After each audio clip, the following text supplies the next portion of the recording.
Hey guys, Carl Allen. Hope all is well. Got an absolutely amazing week. Dealmakers, what's up? My vision is to completely and utterly disrupt the market for buying and selling small businesses all over the world.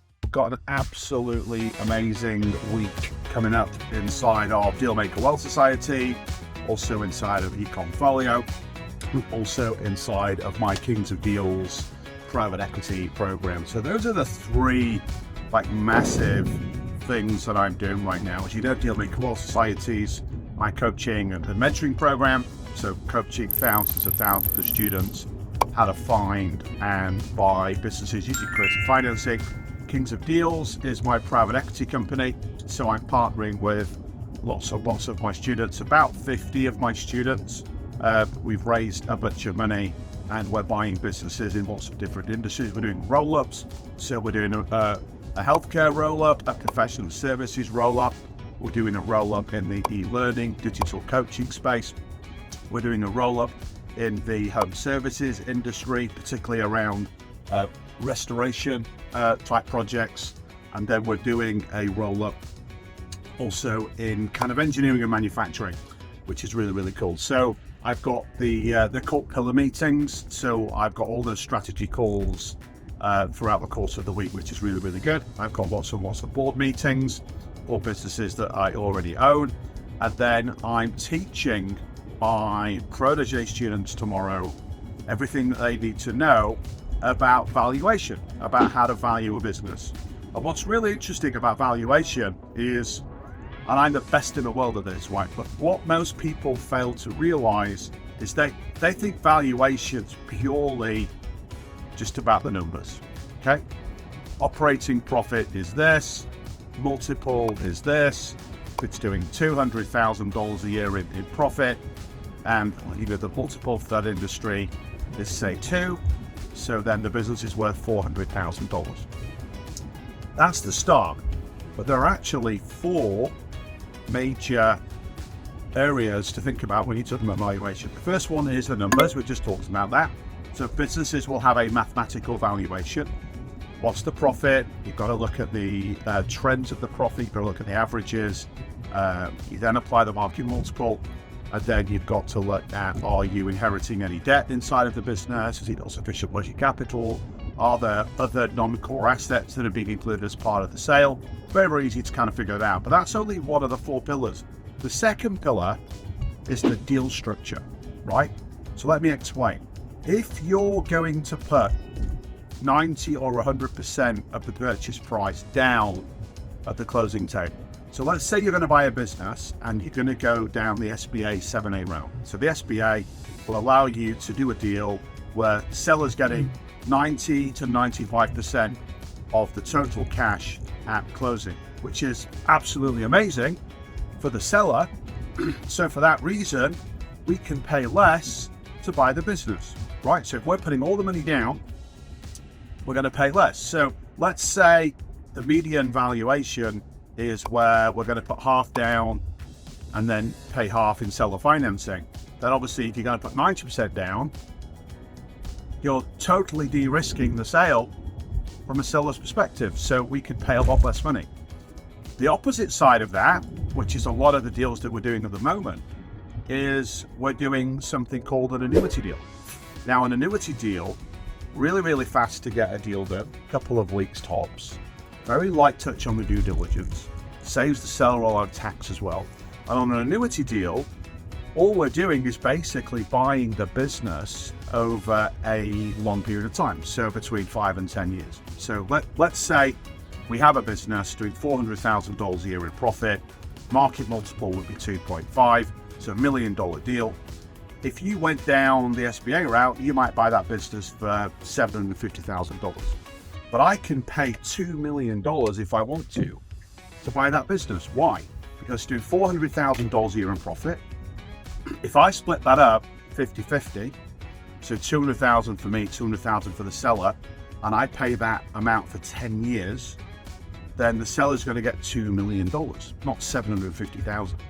So the seller gets a lot more money, but they're taking all the risk, right? And there's loads of things that we do to de-risk it for sellers. We can give the performance guarantees on the business. They can have a full lien over the assets and the shares of the company. Absolutely phenomenal types of deal structure. So, structure of deal affects valuation. The more you put at close, the lower the valuation, the more that's spread out into the future, the higher the valuation. Third point, seller psychology, right? You can have two companies that are identical, same industry, same customers, same revenue, same balance sheets, everything's the same. The only difference is the owner. One owner is an entrepreneur, 40, having a lot of fun, loves being in the business. He's more of an owner investor versus an owner manager, so not under any stress whatsoever. He might not want to sell the business. He might not be a motivated seller. Now, every business is for sale, right? Every business is for sale. It's just a question of the price. And he doesn't care about the market multiple. He really doesn't care. He'll say, well, you know what? I want a 5 times multiple for my business. And yeah, the market says it's only worth 2.5, but I don't really care. You know, if you want to buy my business, this is what you're going to pay me, right? So on the other side, you've got a business owner that's really highly motivated to come out. They might want to retire. They might be burnt out, frustrated, bored, run out of ideas, might be sick, could be sadly dying in some cases. Not just them, could be a family member as well. So again, they don't care about the market multiple. They just want to sell the business. They want out. So they might be prepared to take a lower amount of money. And again, they might be prepared to take a lot of that deal over seller financing terms in the future, just to get away from the business and go and do whatever they want to do next. So that was point number 3. Seller psychology also affects valuation. And then the fourth part is what I call transfer value. Right now, transfer value means just because it has a financial valuation, just because the structure of the deal can affect the valuation, and just because the seller psychology can affect the valuation, in some cases it still might not have any value. Why is that? So transferability of a business comes down to 4 things: the strength of its customer capital, the strength of its employee capital, the strength of its social capital, which is about its brand, its culture, its reputation in the market, and the strength of what I call structural capital, which is its systems and its processes and its KPIs and the SOPs inside of that business. So you've got to look at those 4 different things, and you can kind of convert it into a mathematical equation, because you know, whatever we value the business at, let's say $400,000 profit, 2.5 times multiple, $1 million deal, right? And let's say we've done all the other things we've just talked about. But that business will have what I call a liquidation value, which is a certain percentage of its net asset value on the balance sheet. So let's say that's 200K. So there's $800,000 now in that valuation, which is called goodwill. That's the amount you're paying for a business over and above the liquidation value of the balance sheet. Liquidation value of the balance sheet means that the seller's had enough, they can't find a buyer, they're literally just going to close the door and turn off the lights, liquidate the balance sheet, and walk away with the cash, right? A lot of business owners actually do that because they can't find a buyer. This is one of the reasons why I built Dealmaker Wealth Society, to connect sellers and buyers together so people could retire or exit in a dignified way and not have to shut their businesses down.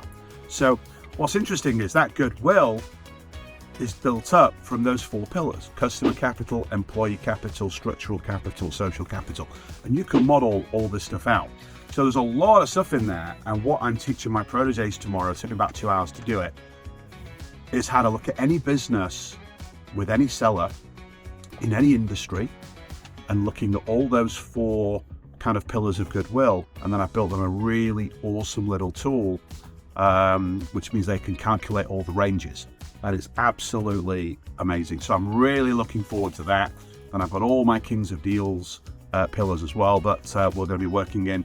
And then I'm buying an $8 million eComm company this week, which is really, really cool. My goal is to get it under LOI tomorrow or Tuesday. Phenomenal business, only 3 years old, but it's doing nearly $2 million in profit.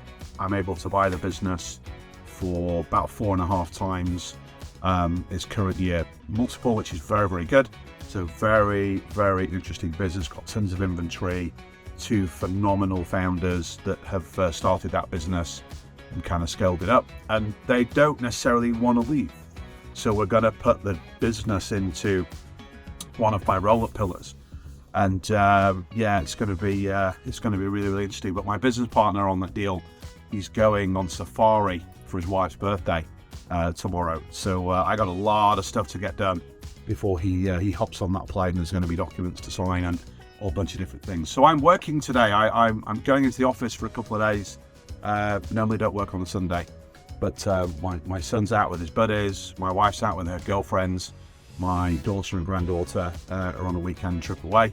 So I was kind of home alone, and I thought, well, you know what, do I sit in my country estate for 4 hours on my own, or should I go to the office and get a Starbucks and just kind of noodle on a lot of this really, really cool stuff? Because you know, I absolutely love being a deal maker. I love coaching my students. You know, hey, if you're watching, and guys, don't forget, hit subscribe, hit the like button, hit subscribe, then you'll get all of my new content in real time. I want to be putting stuff out to you guys kind of almost every day, just to keep you on your toes. This is going to be a phenomenal 10 years ahead that we have in the deal making journey, and I can't wait to serve you and give you incredible value on a daily basis. So I'm going to go get some work done. I will see you guys soon. Until then, bye for now.